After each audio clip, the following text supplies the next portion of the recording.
awaiting others to come to the Senate floor, let me express my deep sorrow about learning of the deaths of 2 more police officers who responded to safeguard all of us in the Capitol on January 6th. My heart goes out to their families and their fellow officers, both here on Capitol Hill and also in the District of Columbia Police Force. I'm wearing a button that was given to me several years ago after the Capitol Police once again acted historically, and it says, "Thank you, Capitol Police."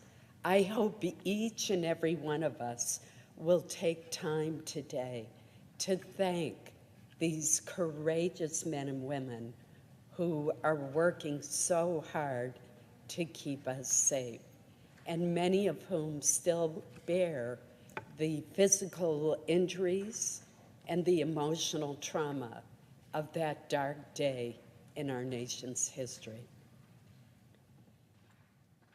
Mr. President, I would like now to turn to briefly speak about the broadband provisions that are included in the infrastructure package.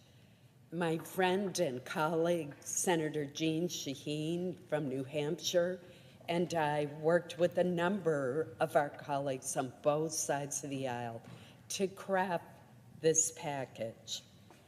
Mr. President, the pandemic that we have endured for more than a year laid bare the disparities in access to high-speed internet. It made it difficult for children to be educated online, impossible for some individuals to work at home, and removed the possibility of telemedicine consultations for some of our sick and seniors. Mr. President, the fact is that approximately 19 million Americans still lacked access to high-speed internet. We talk a lot in this bill about bridges and building bridges, and we do need to do that. Well, Mr. President, it is time for us to bridge America's digital divide and build a 21st century broadband infrastructure that will meet our country's needs not only today, but for years to come, to be future-proof, if you will. The Bipartisan Infrastructure Plan invests $65 billion to address our nation's digital divide once and for all. And I would note, Mr. President, that that is in addition to the previous funding that we've provided in the COVID bills to help bridge the digital divide. Also, in the March $1.9 trillion bill, there is language that was authored by Senator Manchin that allows states to use some of the allocation that they receive to invest in broadband. In addition, I'm hopeful that we will consider and adopt an amendment that Senator Cornyn has authored that will give more flexibility to states to invest in broadband using some of the allocation that they receive. Our bill, the Bipartisan Infrastructure Investment and Jobs Act, would provide more than $42 billion in grants to states for deployment. It does not favor particular technologies or providers, and projects would have to meet a minimum download-upload build standard of 100/20 megabits per second.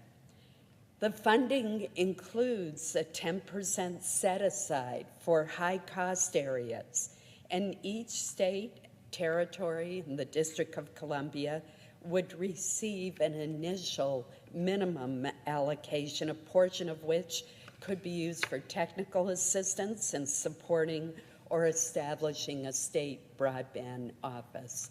In my state of Maine, the governor has used some of those COVID funds in order to establish a new Maine Connect authority that will be very helpful. States would be required to prioritize deployment in unserved areas first. That is so important. Then they could move to underserved areas. Mr. President, I talked to a selectman recently from Swans Island off the coast of Maine. They desperately need access to broadband services, and they do not have it. I'm thinking of what a difference it would make to the lives of the people who live on that island. I've also talked to people in northern Maine, for example, the town of Easton, Maine, where one family told me that it would cost $15,000 for them to be connected to the internet. They don't have that kind of money, Mr. President. Few people in Maine do. So that's why there's another part of our bill that speaks to affordability.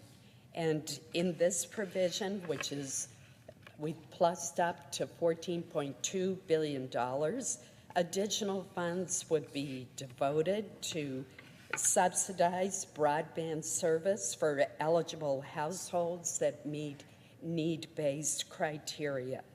An example would be eligibility for school lunches. Mr. President, I will talk a little further about this later. I see the Republican leader has arrived on the floor. I yield the floor.